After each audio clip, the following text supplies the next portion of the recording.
मानव और दानव एक दूसरे के विलोम शब्द हुआ करते थे, लेकिन तत्कालिक सामाजिक परिस्थिति को देखकर ऐसा सत्य प्रतीत नहीं होता है।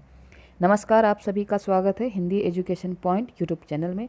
इस चैनल के माध्यम से आपको यूके पीएससी तथा यूके एसएससी संबंधित महत्वपूर्ण परीक्षाओं की तैयारी करवाई जाती है, जिसमें विशेषकर हिंदी तथा उत्तराखंड संबंधी जो राज्य संबंधी है, चाहे आप वो भौगोलिक कहें, ऐतिहासिक कहें, करंट अफेयर कहें या अन्य सभी महत्वपूर्ण जो है आपके परीक्षा से संबंधित तैयारी कराई जाती हैं।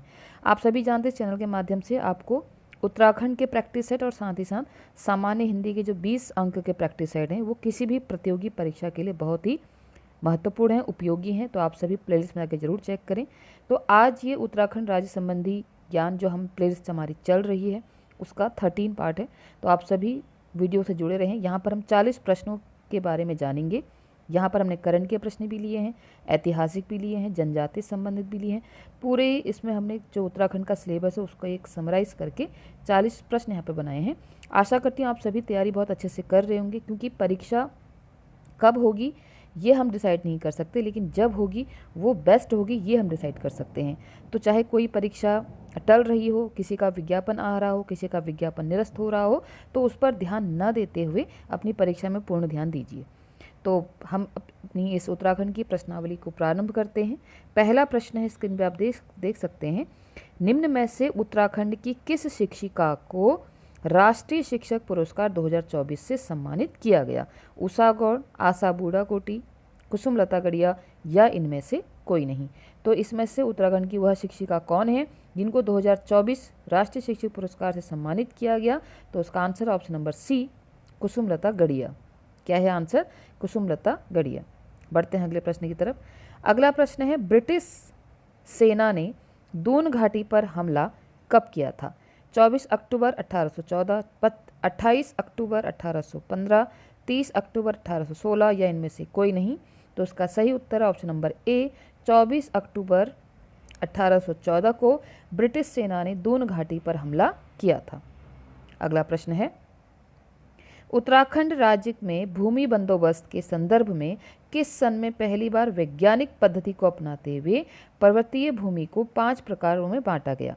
1863 से 73, 1815 से 16, 1855 से 57 या 1831 से 32 ईस्वी? तो उसका सही आंसर है क्वेश्चन नंबर 3 का ऑप्शन नंबर ए, 1863 से 1873 ईस्वी का जो 20 का समय था, इस समय पहली बार वैज्ञानिक पद्धति को अपनाते हुए 5 प्रकारों में बांटा पर्वतीय भूमि को। अगर हम बात करें तो ये ब्रिटिश काल का कौन से नंबर का?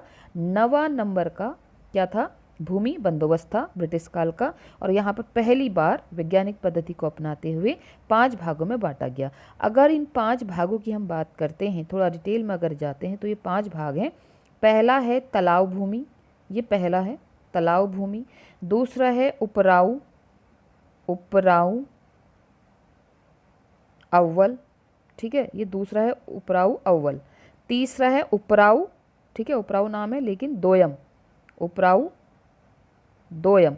और चौथा है इजरान, चौथा क्या है? इजरान। और 5वां है कटीली।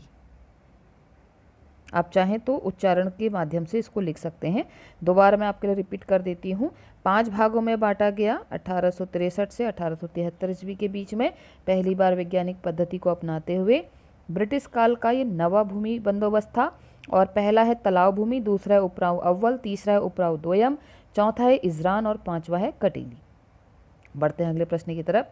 अगला प्रश्न है, उत्तराखंड सरकार की वह कौन सी या कौन सा निगम व संस्था है जो एससी एवं एसटी को विकास कार्यों हेतु ऋण उपलब्ध कराती है?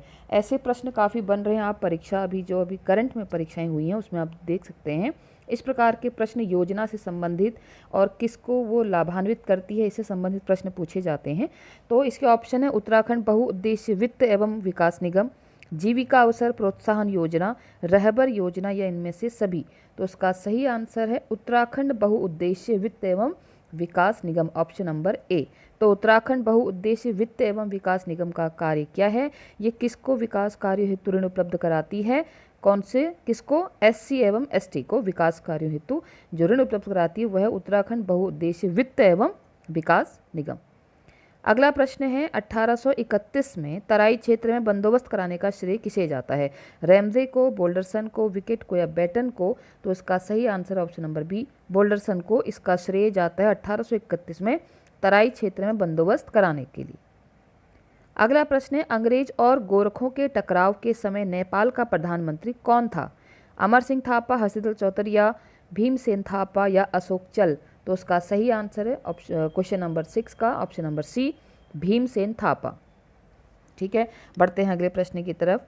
अगला प्रश्न है किसके प्रयासों से महात्मा गांधी जी ने बागेश्वर में स्वराज्य भवन का शिलान्यास किया था? आप सभी जानते हैं कि गांधी जी का जो है दौरा उत्तराखंड में हुआ था, हरिद्वार में हुआ था, कौसानी में रहे थे। ठीक है, तो यहाँ पर बागेश्वर में स्वराज्य भवन का शिलान्यास किसके सहयोग से किया, किसके प्रयासों से किया? धनीराम मिश्र, मुकुंदीलाल, मोहन जोशी या इनमें से कोई नहीं? तो उसका सही आंसर है option number C, Mohan Joshi के प्रयासों से महात्मा गांधी जी ने बागेश्वर में स्वराज्य भवन का शिलान्यास किया। अगला प्रश्न है मौर्य सम्राट अशोक का 257 ईसा पूर्व का शिलालेख निम्न में से किस स्थान पर प्राप्त हुआ है? कालसी, हरिद्वार, गोविशाण या ऋषिकेश? तो उसका सही answer option number A, Kalsi में प्राप्त हुआ है 257 ईसा पूर्व का शिलालेख सम्राट अशोक का। अगला प्रश्न है श्री फॉरेस्टर द्वारा रचित पुस्तक the early travels in India, आप सभी जानते हैं पुस्तक पूछी जाती हैं, मानसाह का जिक्र करते हुए उनकी राजधानी कहाँ बताई गई? इंपॉर्टेंट क्वेश्चन है। ठीक है, इसी प्रकार के प्रश्न अभी बन रहे हैं। तो राजधानी कहाँ बताई? पहले तो पुस्तक का नाम और पुस्तक के राइटर कौन है इसको भी याद रखेंगे। किसका जिक्र किया है? मानसाह का जिक्र किया है। तो उनकी राजधानी कहाँ बताई है? देवलगढ़, प्रतापगढ़, जोशीमठ या श्रीनगर? तो इसका सही आंसर है option number D, Srinagar.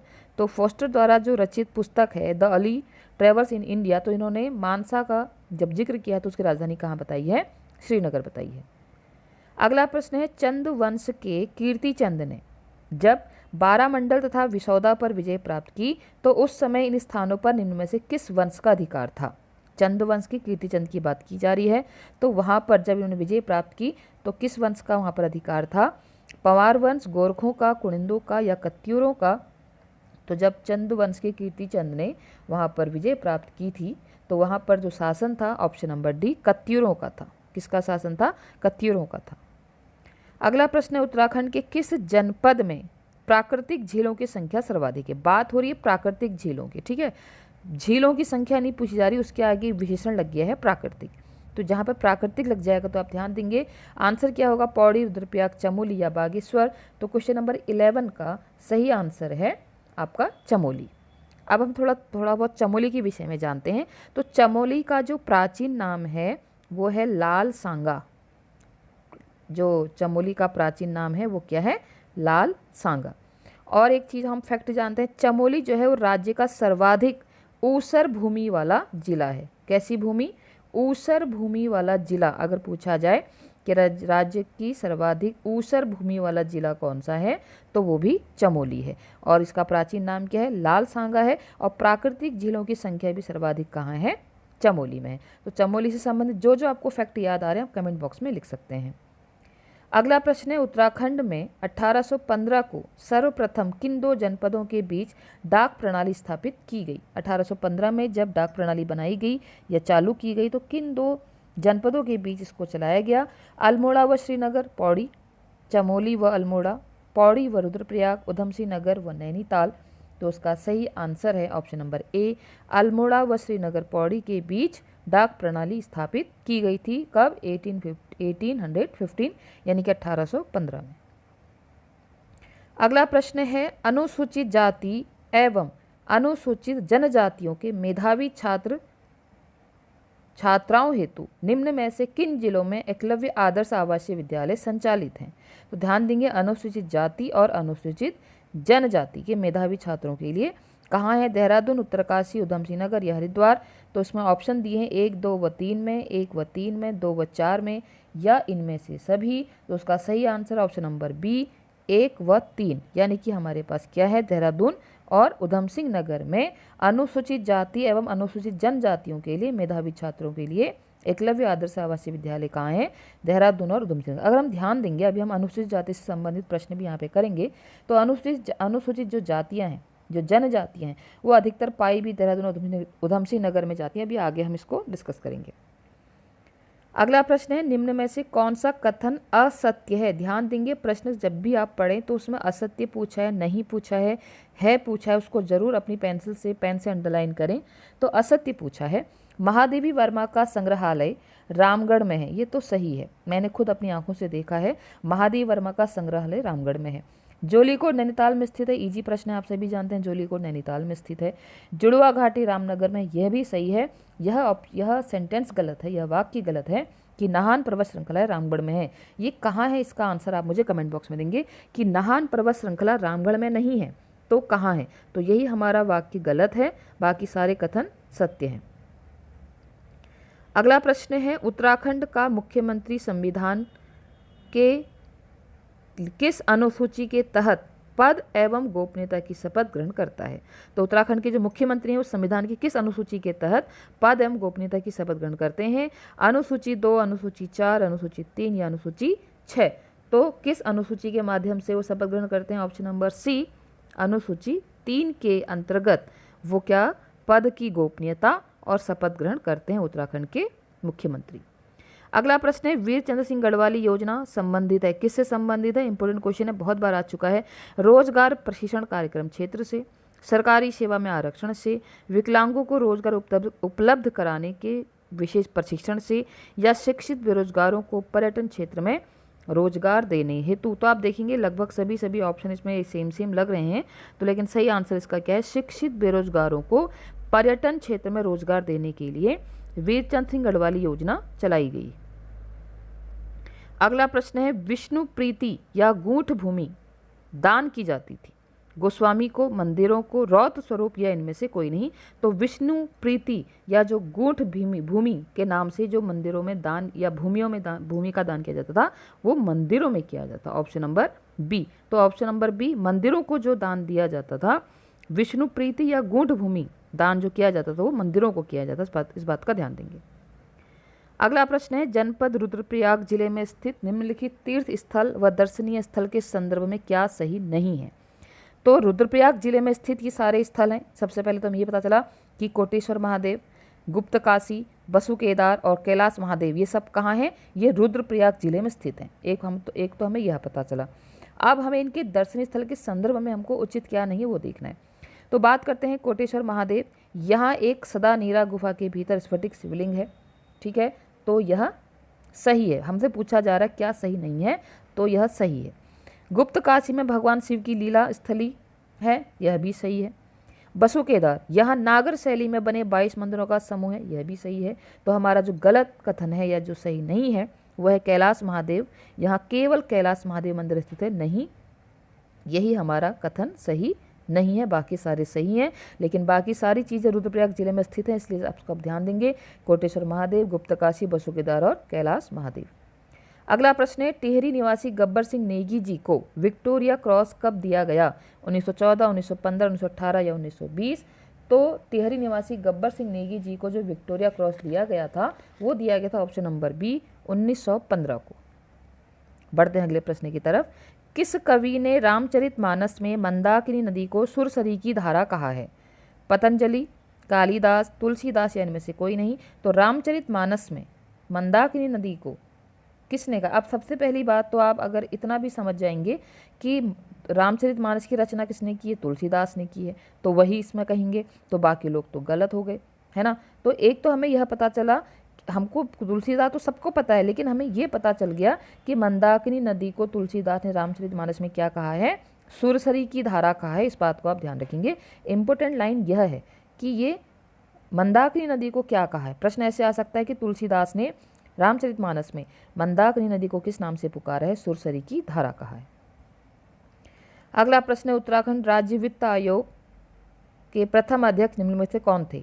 S के शर्मा, आर के धर, आर एस टोलिया या उपरोक्त में से कोई नहीं। तो इसका answer option number B, R K Dhar वित्त आयोग के प्रथम अध्यक्ष थे। अगला प्रश्न है, जौनसार में कौन सा त्यौहार संतान कल्याण के लिए मनाया जाता है? मरोज, नुणाई, भिटौली नहीं होगा, भिरौली है ये, ठीक है, भिरौली। तो इसका आंसर भी भिरौली है, भिटौली नहीं, भिरौली। तो भिरौली जो आपका त्यौहार है ये जौनसार में किसके लिए मनाया जाता है? संतान कल्याण के लिए मनाया जाता है। नाम इसका क्या है? भिरौली। याद रखेंगे इसको, भिटौली समझकर जो है मायके द्वारा जो प्राप्त होता है लड़कियों को ससुराल में आकर जो भेंट दी जाती है उसका संबंध उससे नहीं है, ये भिरौली है। भिटौली तो वो होता है ना, भिटौली भेंट शब्द से बना है। मायके के लोग ससुराल में आके अपनी लड़की से मिलते हैं, उसको भेंट स्वरूप दे के जाते हैं, तो भिटौली होता है। ये भिरौली लिखा है तो उसका संबंध जौनसार के त्योहारों से है जो संतान कल्याण के लिए मनाया जाता है। अगला प्रश्न है, प्रथम श्रीदेव सुमन स्मृति दिवस कब मनाया गया? प्रथम श्रीदेव सुमन स्मृति दिवस 25 जुलाई 1946, 25 जुलाई 1947, 25 जुलाई 1948 या 25 जुलाई 1950। तो प्रथम स्मृति दिवस मनाया गया है ऑप्शन नंबर ए 25 जुलाई 1946 को। अगला प्रश्न है, कुमाऊनी लोकगाथा मालूशाही को पुस्तक का रूप किसने दिया? आप सभी जानते हैं मालूशाही की लोकगाथा है, यहाँ पर इनकी जो कथा है लोकगाथा आपने सुनी भी होगी मालूशाही की। तो इसको पुस्तक के रूप में किसने बनाया? पातीराम, यशोधर बेंजुआ, उमादत्त नथाणी या उर्वीदत्त रमेश पंत यमुना दत्त। तो उसका सही आंसर है क्वेश्चन नंबर 24 का सही आंसर है option number D, Urvidatt Ramesh Pant और यमुना दत्त ने इस कुमाऊनी लोकगाथा मालूशाही को, राजूला मालूशाही कुछ इस प्रकार का नाम है, उसको पुस्तक का रूप दिया। क्वेश्चन नंबर 25, टिहरी रियासत के राजा नरेंद्र शाह के समय निम्न में से किसने 1916 में डोरी पैमाइश नाम से राजस्व व्यवस्था की शुरुआत की थी? तो हमें यहाँ पर ईयर भी पता चल रहा है, शासन भी पता चल रहा है किसका था, और राजस्व व्यवस्था की शुरुआत किसने की? नाम डोरी पैमाइश है, बस हमें नाम बताना है। मानवेंद्र शाह, जोत सिंह नेगी, श्री चंद्र राजा ने या हीर सिंह गुलेरिया ने? तो इसका सही आंसर है कि किसने 1916 में डोरी पैमाइश नाम से राजस्व व्यवस्था की शुरुआत की? ऑप्शन नंबर बी जोध सिंह नेगी ने। और उस समय उसमें राजा कौन है? नरेंद्र शाह। अगला प्रश्न है, नन्ही परी इंजीनियरिंग संस्थान कहाँ है? देहरादून, अल्मोड़ा, पिथौरागढ़ या रुद्रप्रयाग? तो उसका सही आंसर है ऑप्शन नंबर सी, पिथौरागढ़ में है नन्ही परी इंजीनियरिंग स्थान। अगला प्रश्न, निम्नलिखित में से सूची 1 को सूची 2 से सुमेलित करना है। यहाँ नदी है और यहाँ सहायक नदी है। तो यमुना, यहाँ यमुना, टॉन्स, गंगा, अलकनंदा, भद्रीगाड़, सुपिन, पिंडर, नयार। तो हमको देखना है कि किसमें इसका सही आंसर क्या है। ठीक है, तो उसका सही आंसर ऑप्शन नंबर बी। अब ये बी है तो उसको हम मिलाते हैं, समझते हैं ध्यान से। ऑप्शन नंबर 51 यानी कि यमुना की क्या है? भद्रीगाड़। और फिर है बी का 2, टॉन्स की है सुपिन, सी का 4, गंगा की है नयार और अलकनंदा की है पिंडर, सहायक नदी है। इनको याद रखेंगे, यमुना की भद्रीगाड़, टॉन्स की है सुपिन नदी और गंगा की है नयार और अलकनंदा की है पिंडर। ये सारी सहायक नदियां हैं। नदी तंत्र पूछे जाते तो अच्छे से आप इसका जो अध्ययन कर लें। अगला प्रश्न है, उत्तराखंड सरकार द्वारा अनुसूचित जाति के बच्चों को अंग्रेजी माध्यम के विद्यालय की तरह कक्षा 1 से 12 तक की शिक्षा के लिए किस प्रकार के विद्यालय की स्थापना की गई? कस्तूरबा गांधी बालिका विद्यालय, आश्रम पद्धति विद्यालय, राजकीय आदर्श विद्यालय या इनमें से कोई नहीं? तो उसका सही आंसर ऑप्शन नंबर सी, राजकीय आदर्श विद्यालय। ये उत्तराखंड सरकार द्वारा बनाए गए हैं। क्या? 1 से 12 तक के बच्चों के लिए क्या बनाए गए हैं? राजकीय आदर्श विद्यालय। और कौन सी जाति के लिए? अनुसूचित जाति के बच्चों को अंग्रेजी माध्यम से पढ़ाने के लिए। ठीक है, इंपॉर्टेंट प्रश्न है। अगला प्रश्न है, किन्हें सालम का शेर कहा जाता है? भक्त दर्शन को, राम सिंह आजाद को, महावीर त्यागी को या श्रीधर कमोठी को? तो उसका सही आंसर है option number B, Ram Singh Azad. भाई आज़ाद हैं इसलिए शेर हैं, है ना, आज़ाद हैं, राम सिंह आज़ाद हैं इसलिए इनका नाम सालम का शेर है। सालम कहाँ पाया जाता है? सालम कौन से क्षेत्र में सालम क्षेत्र पड़ता है? इसको जरूर आप कमेंट बॉक्स में लिखेंगे। अगला प्रश्न है, उत्तराखंड राज्य का कौन सा जिला सर्वाधिक जिलों की सीमा को स्पर्श करता है? हरिद्वार, नैनीताल, उत्तरकाशी, पौड़ी? तो वो कौन सा जिला है जो सबसे अधिक जिलों की सीमा को स्पर्श करता है? तो ऑप्शन नंबर डी, पौड़ी वो जिला है जो सर्वाधिक जिलों की सीमा को स्पर्श करता है। कितने जिले हैं उसका नंबर और कौन कौन से जिले हैं इसको आप कमेंट बॉक्स में अवश्य लिखेंगे। ये आपका एक अच्छा खासा रिवीजन होगा और आप अपने आंसर के प्रति कन्फर्म हो जाएंगे। अगला प्रश्न है क्वेश्चन नंबर 31, यहाँ पर लिखा है थारू। ठीक है, थारू है, धारू नहीं है, थारू है। थारू लोग अधिकांशतः निवास करते हैं देहरादून में, उधम सिंह नगर में, पिथौरागढ़ में या चमोली में? तो थारू लोग अधिकांशतः निवास करते हैं option number B, Udham Singh Nagar में। अगर हम थारू लोगों की बात करें, थारू स्वयं को किसका वंशज बताते हैं? ये स्वयं को राणा प्रताप, नोट करेंगे, ये स्वयं को राणा प्रताप का वंशज बताते हैं, मानते हैं। और एक त्यौहार इनका बार बार पूछा जाता है थारू लोगों का त्यौहार, उसका नाम है बजहर।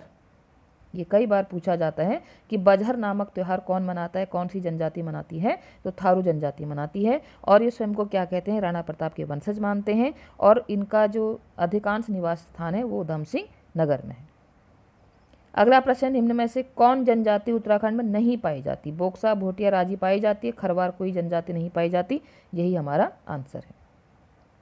क्वेश्चन नंबर 33, निम्न में से किस त्योहार को थारू लोग खिचड़ी नृत्य करते हैं? इसमें स्त्री पुरुष आपस में मिलकर खिचड़ी नृत्य करते हैं। कौन सा है? होली, दीपावली, नागपंचमी, दशहरा। तो उसका सही answer option number A, Holi के दिन जो है स्त्री पुरुष मिलकर खिचड़ी नृत्य करते हैं। क्वेश्चन नंबर 34 है, किस जिले में अनुसूचित जनजातियों की जनसंख्या सर्वाधिक है? नैनीताल, अल्मोड़ा, उधमसिंह नगर या चंपावत? तो अभी हमने बात की थी अनुसूचित जनजाति, अभी हमने बात की थी कि थारू बहुत ज़्यादा पाए जाते हैं। तो क्वेश्चन नंबर 34 का आंसर ऑप्शन नंबर सी, उधम सिंह नगर में सबसे ज़्यादा थारू यानी कि अनुसूचित जनजातियाँ पाई जाती, अन्य जनजातियाँ भी पाई जाती हैं। अगला प्रश्न है, निम्न में से कौन देहरादून में अधिक संख्या में है? कौन सी जनजाति? भोटिया है, बुक्सा है, जौनसारी है, थारू। थारू तो भी हमने बात किया कि उधम सिंह नगर में अधिक पाई जाती है। तो यहाँ पर जो हमारा आंसर है वह है जौनसारी। तो जौनसारी अधिकतर कहाँ पाए जाते हैं? देहरादून में पाए जाते हैं। अगर हम जौनसारी जनजाति की बात करें तो ये स्वयं को किसका वंशज मानते हैं? पांडवों का वंशज मानते हैं। प्रश्न पूछा जा सकता है कि कौन अपने आप को पांडवों का वंशज मानता है? तो जौनसारी मानते हैं। और राणा प्रताप के वंशज स्वयं को कौन मानते हैं? थारू मानते हैं। ठीक है।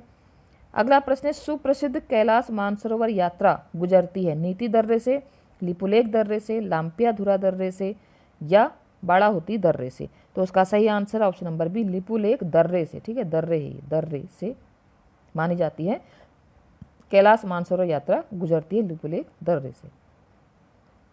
अगला प्रश्न, निम्न में से किस नृत्य में गीत नहीं गाया जाता है? छोपती, झोड़ा, छपेली या छोलिया? ठीक है, तो आप सभी जानते हैं छोलिया नृत्य। अब तो जब से इनको विवाह अवसरों पर छोलिया नृत्य को प्रस्तुत किया जाता है, आप सभी जानते हैं छोलिया में सिर्फ संगीत होता है, इसमें कोई गीत नहीं गाया जाता है। ये कहीं ना कहीं ये कहते हैं युद्ध अभ्यास सा नृत्य होता है जिसमें आप तलवार और भाले ढाल के साथ इस नृत्य को देखते होंगे। तो इसका आंसर क्या है? Option number D, Choliya. अगला प्रश्न है, बुलाक किस अंग में पहना जाता है? गले में, नाक में, कान में या पैर में? आप सभी जानते हैं आभूषण से संबंधित, संस्कृति से संबंधित प्रश्न भी आते हैं। तो बुलाक किस अंग में पहना जाता है? ऑप्शन नंबर बी, नाक में पहना जाता है बुलाक। अगला प्रश्न है, निम्न में से कौन सा म्यूजिकल इंस्ट्रूमेंट है? चौफला नृत्य है, छोलिया नृत्य है, हुड़का क्या है? ये म्यूजिकल इंस्ट्रूमेंट है यानी कि संगीत वाद्य यंत्र है हुड़का। अगला प्रश्न है आज की वीडियो का अंतिम प्रश्न कि विशु मेला कहाँ आयोजित किया जाता है? तो विशु मेला चंपावत, पिथौरागढ़, जौनसर बाबर या चमोली में? तो उसका सही आंसर विशु मेला आयोजित किया जाता है जौनसर बाबर में। और ये जौनसारी जनजाति का ही एक मेला है या उन्हीं लोगों की विशेष जनजातियों का मेला ये होता है विशु मेला। तो आशा करती हूँ 40 प्रश्नों का संकलन आपको अच्छा लगा होगा। कमेंट बॉक्स में जरूर लिखें कि आपने 40 में से कितने अंक प्राप्त किए और जो आपको एक्स्ट्रा फैक्ट पता है कमेंट बॉक्स में अवश्य लिखें। 5 मिनट, 10 मिनट, 20 मिनट जितने की भी वीडियो है उसको फॉरवर्ड करते स्पीड बढ़ा के सुने, लेकिन हर एक नए प्रश्न का संकलन अपने मस्तिष्क पर बनाते चलें, क्योंकि आप सभी जानते हैं कि उत्तराखंड में अब प्रश्नों का निर्माण कहीं से भी हो सकता है। आगे भी इसी प्रकार के प्रश्नों का संकलन मैं लाते रहूँगी। आपको वीडियो अच्छी लगती है, हेल्पफुल लगती है तो प्लीज़ लाइक करें, कमेंट करें, शेयर करें। आज के लिए इतना ही। आप सभी का दिन शुभ हो। बहुत बहुत धन्यवाद।